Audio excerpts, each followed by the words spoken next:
আমরা গিয়েছিলাম ব্রাহ্মণবাড়িয়া জেলার আখাউড়া খড়মপুরে অবস্থিত পবিত্র হযরত কেল্লা সৈয়দ উনার মাজার শরীফ। এই মাজার শরীফ শুধু একটি ধর্মীয় স্থান নয়, এটি আমাদের আখাউড়াবাসীর আত্মার শান্তির আশ্রয়, আমাদের সংস্কৃতির গর্ব। আর মাত্র দুদিন পর অনুষ্ঠিত হতে যাচ্ছে ওনার বার্ষিক উরুস মুবারক।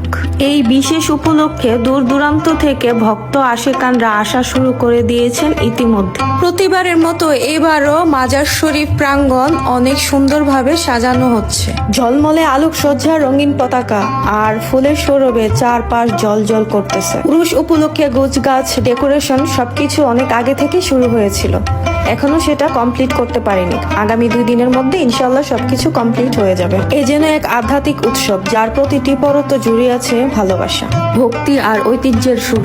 প্রায় প্রতি বছরই এই উরুস মুবারকের সিজনটাতে বৃষ্টি প্রকোপ দেখা দেয়। আমরা ছোটবেলা থেকে দেখে আসতেছি উরুস আর বৃষ্টি যেন একে অপরের পরিপূরক, কিন্তু এই বৃষ্টি ভক্তদের থামাতে পারে না।